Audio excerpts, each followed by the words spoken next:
Xitoy virusi bahanasi bilan Sharq Turkistonni texmi qattiq qamal qilishni planlagan Xitoy Kompartiyasi 20 navbatlik mamlakatlik qurultiyining yaqinlashishi bilan yerlik hukumatlar Xitoy virusining oldini olish va uni muqimlashtirish salmoqini oshirish bahanasi bilan Sharq Turkistonning bir qism rayon shaharlarini 2 oydan ko'proq vaqt qamal qilgan edi.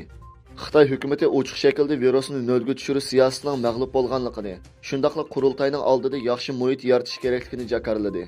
Urumchi xalqining qarshilik qilishi bilan Urumchi 40 kundan keyin ish o'tilgan edi.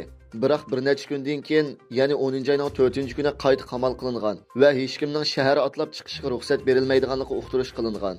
Shahar taqilishdan bir kun burun jamoat xavfsizligi organlari uqtirish e'lon qilib, 3 nafar atalmish o'sak so'z tarqatuvchini qo'lga olganligini bildirgan.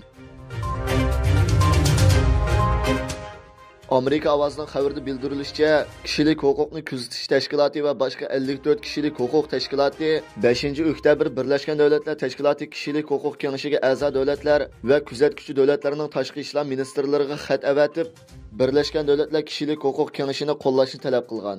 Xatda kishilik huquq oliy amaldori ishxonasi yaqinda e'lon qilgan dokladda Xitoyning Uyg'ur va boshqa musulmon millatlarini atalmish oshqon degan nomlar bilan xohlagancha tutqun qilganligi, majburiy emgak solganligi, oiladan ayirish qatorliq ig'ir ziyonkashliklarga uchratganligi tafsili bayon qilinganligi eskartilgan.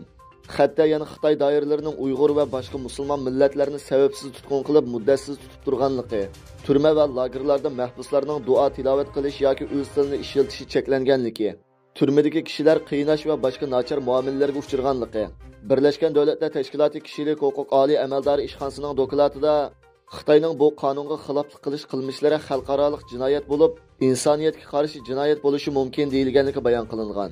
Xatda yana BDT organlarini kishilik huquq sistemasiga jiddiy diqqat qilishni talab qilgan bo'lib, kishilik huquq kengashini Sharq Turkistondagi kishilik huquq vaziyatini jiddiy muzokara qilishga chaqirgan.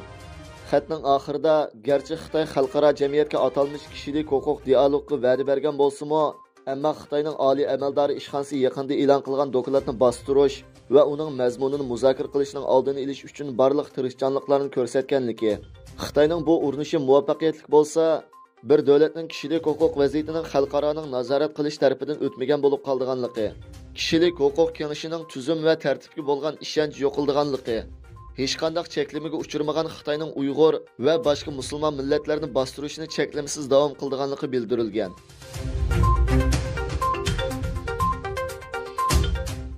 Rossiyaning Ukraina ziminlarini qo'shib olishiga qarshilik ko'rsatish uchun Yevropa Ittifoqi embargo yurgizishdan boshqa Yevropa Ittifoqiga a'zo 27 davlat chorshanba kuni Ukrainani a'zo qabul qilishga qo'shildi. Bu Yevropaning Ukrainani o'zi qo'shib olish to'g'risidagi eng yangi ifoda bildirishi bo'lib, buningga qarta aktiv pozitsiya bildirgan.